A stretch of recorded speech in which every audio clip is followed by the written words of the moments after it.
একটা র্যাপিডো ভাইয়ের সাথে ঘটে যাওয়া একটা দুর্ঘটনা। তোমরা ফার্স্টে ভিডিওটা দেখো। খানকির ছেলে বেশ ঠিক আছে। হ্যাঁ আমি খানকির ছেলে। আচ্ছা আচ্ছা, যখন দুটো রাইড ক্যান্সেল তো করে দিয়েছি আপনি। আরে আমি তো লোকেশনে ঢুকলাম, তখন তো করলেন ক্যান্সেল। কানের গোড়ায় এক থাপ্পড় মারবো। তারপরে চোদা খানকির ছেলে যা যা। তারপরে কি হয়েছে? আরে ম্যাডাম শুনুন, দুটো গাড়ি বুক কি স্যার আছে? তোর এখানে আছে? তোর এখানে আছে? কি আছে? তোর অ্যাপে আছে? আমার অ্যাপ আছে, আমি ক্যান্সেল করেছি, হ্যাঁ কি না? হ্যাঁ কি না? আমি তো লোকেশনে ক্যান্সেল করেছি, হ্যাঁ কি না? আপনি তো লোকেশনে আসার পরে ক্যান্সেল করলেন।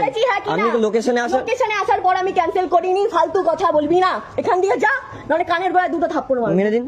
এখান দিয়ে যা। কেন ঝামেলা? এখান দিয়ে যা। দেখুন এমনি আমারও সকালে আমার ফার্স্ট রাইড, এটা আমারও ফার্স্ট রাইড। আমি 1.5 কিলোমিটার ঘুরে এসেছি দিদি। বলছি দিদি, প্রথমত দোষটা আপনার, তারপরেও এত গলাবাজি। আপনি সকালের কথা বলছেন, এদিকে সেই সকালবেলায় একটা ছেলেকে তার বাবা মা তুলে গালিগালাজ করছেন। বাহ, আগে প্রবলেম সলভ করতে শিখুন পোলাইটলি।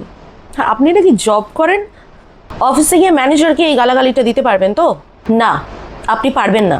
তাহলে তো আপনার প্রমোশনের বদলে ডিমোশন হয়ে যাবে। শুধু তাই নয়, আপনার জবটাও থাকবে না।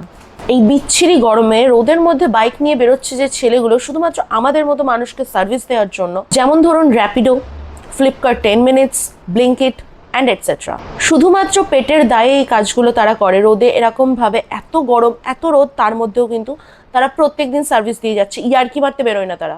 ফার্স্ট অফ অল, আপনি 10 মিনিট আগে কেন বাড়ির থেকে বেরোননি, যে আপনাকে দুটো র্যাপিডো বুক করতে হলো, তার মধ্যে থেকে আবার একটাকে ক্যান্সেল করতে হলো?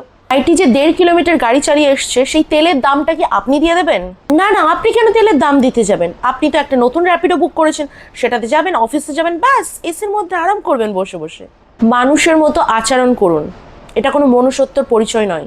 হ্যাঁ, সব থেকে বড় কথা কি জানেন, ওখানে যদি আমার মা প্রেজেন্ট থাকতো আর আমি যদি এই কীর্তিটা করতাম, আমার মা সবার আগে আমার গালের পর একটা থাপ্পড় মারতো।